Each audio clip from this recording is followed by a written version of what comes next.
He walked into that courtroom wearing a smile so smug I wanted to slap it off his face myself. He thought he'd already won. He thought I was just a 59-year-old woman who baked bread, folded his laundry, and wouldn't know how to fight back. He was wrong. Dead wrong. And by the time that judge finished reading my letter out loud, his lawyer wouldn't even look at him anymore. Stay with me, because this story still gives me chills, and I lived it. Before I go any further, if you believe women like me deserve to be heard, hit that like button right now. Subscribe if you haven't already, because I share stories just like this one every single week, and trust me, you don't want to miss what happens next. And tell me in the comments where you're watching from tonight. I read every single one, and it means the world to me to know how far these stories travel. Now, let's get back to it. My name is Helen. I'm 59 years old, and for 31 years, I thought I had built a good life. A quiet life.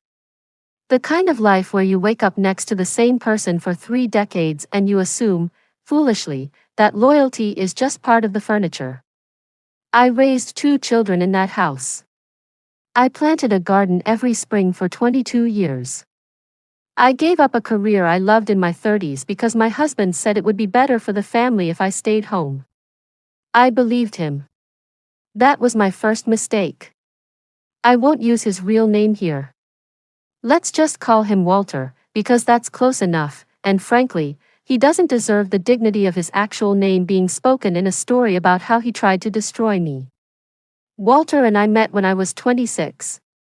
He was charming back then, the kind of charming that sweeps you off your feet before you even notice your feet have left the ground. We married a year later. 2 kids came soon after, a boy and a girl, both grown now, both with families of their own. I thought Walter and I would grow old together, the way you see in movies, holding hands on a porch somewhere, laughing about the years gone by. Instead, what I got was 31 years of slowly disappearing. Walter climbed the ladder at his company.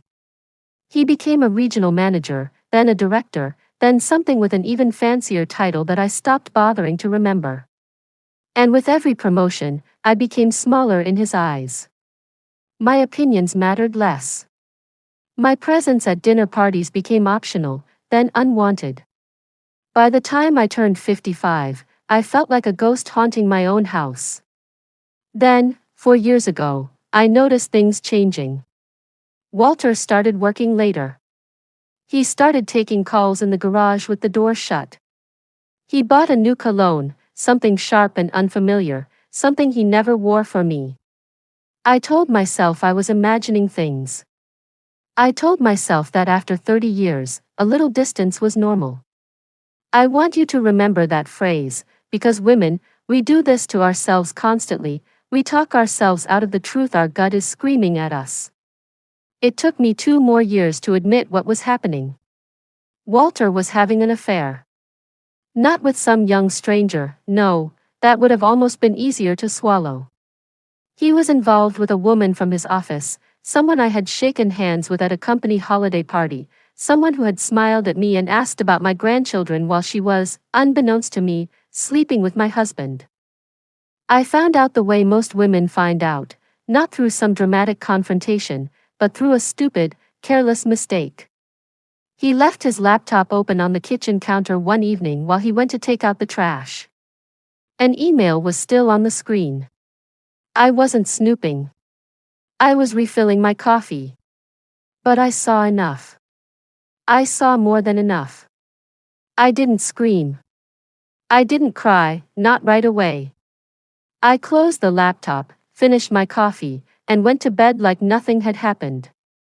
That night, lying next to a man I no longer recognized, I made a decision that would change everything. I decided I wasn't going to react. I was going to prepare. For the next 8 months, I said nothing. I smiled at dinner. I asked about his day. I let him believe he was getting away with it, because every single day, I was quietly building a case.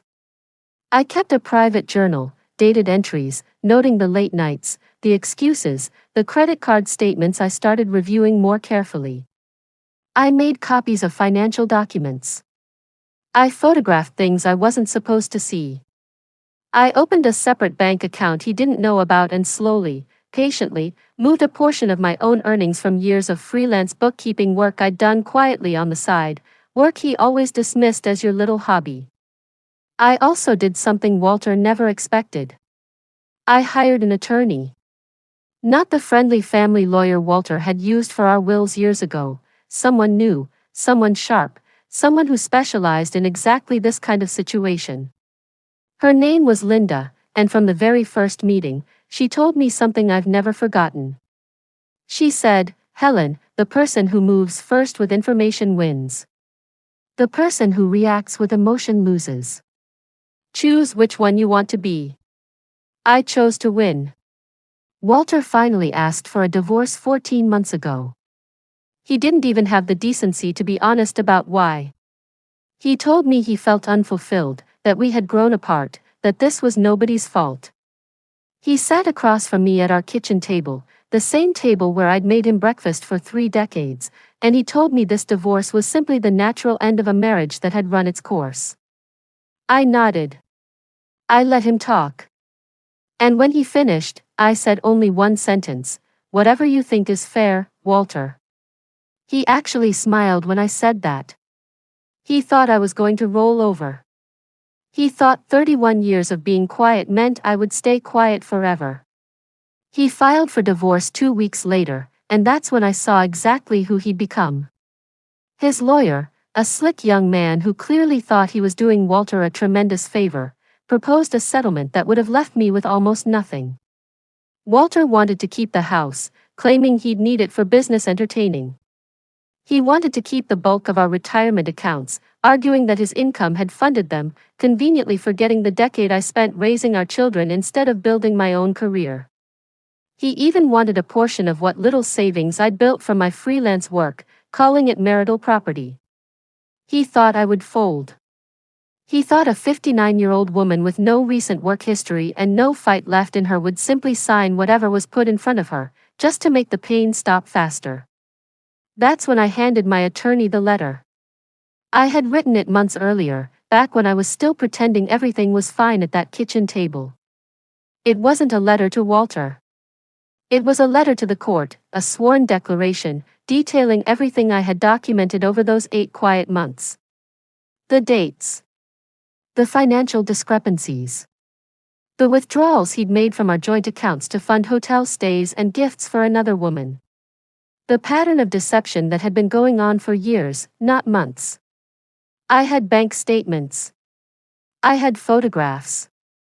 I had copies of texts he'd been foolish enough to leave open on a shared family tablet, thinking I never used it.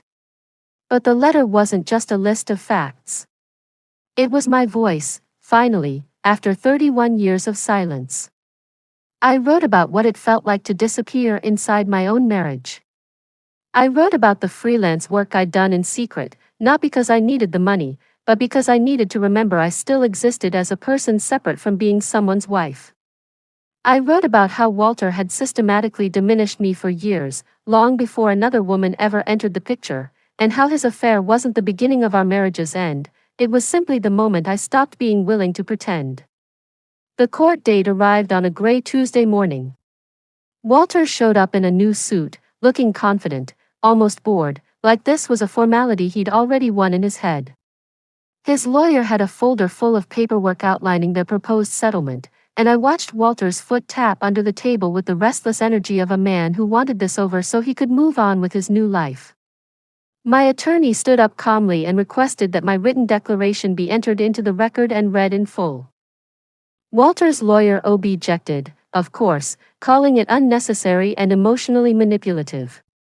The judge, a stern woman with sharp eyes who had clearly seen every trick in the book, overruled the objection without even looking up. She said she wanted to hear it. And so, in that quiet courtroom, my letter was read aloud. I watched Walter's face change in real time. It started with mild irritation, the look of a man annoyed at having to sit through something he considered beneath him. But as the letter continued, as it moved past the emotional truth of our marriage and into the documented financial evidence, his expression shifted. The irritation became confusion. The confusion became something closer to panic. When the letter detailed the specific dates of hotel charges cross-referenced with the days he'd told me he was working late, I saw his jaw tighten. When it detailed the withdrawal of nearly $40,000 from an account he thought I never checked, money spent on jewelry and trips for another woman, his lawyer actually turned to look at him, and I watched something pass between them, the look of a lawyer realizing his client had not told him the whole truth. But the moment that truly broke him, the moment his smug little smile finally, completely disappeared, was when the letter addressed his claim to the house. In my letter, I had included documentation proving that a significant portion of the down payment on our home, decades ago, had come from an inheritance left to me by my own mother, money that had never been commingled the way Walter's lawyer had assumed. That single detail, buried in careful legal language within my own words, undid his entire argument for keeping the house. By the time the judge finished reading, the courtroom was silent. Walter was staring at the table, his new suit suddenly looking far less impressive than it had an hour earlier. His lawyer asked for a brief recess, and I watched them step into the hallway, where I could hear muffled, tense voices even through the closed door. When we returned, everything had changed. Walter's lawyer, visibly deflated, proposed a revised settlement, one far more equitable than anything they'd offered before. The house would be sold, with my portion reflecting my mother's original contribution plus fair division of the years we'd owned it together. My retirement accounts, previously on the chopping block, remained untouched. And the money Walter had spent on his affair was calculated and deducted directly from his share of our shared assets, exactly as the law allowed once misuse of marital funds was proven. Walter didn't say a single word to me as we left that courthouse. He walked to his car alone, his shoulders slightly hunched, looking nothing like the confident man who had walked in that morning believing he'd already won. I walked to my own car, the one I'd purchased with my own name on the title just 8 months earlier, and I sat there for a long moment, not celebrating, not gloating, just breathing. Really breathing, for what felt like the first time in years. I want to tell you something important here, because this story isn't really about revenge, not the way people usually mean it. I didn't destroy Walter's life. I didn't take everything from him out of spite. What I did was refuse to disappear.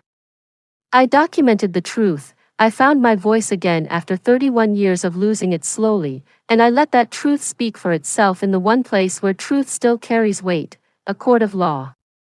Today, I live in a small house about 20 minutes from my old neighborhood. It's not grand, but it's mine, entirely mine, and every morning I make coffee in a kitchen that nobody else controls. I went back to freelance bookkeeping full-time, and it turns out my little hobby supports a life I'm genuinely proud of. My children, now grown, tell me they've never seen me look more like myself than I do now. My daughter said something to me recently that I think about often. She said, "Mom, I finally understand what it looks like when you stop shrinking."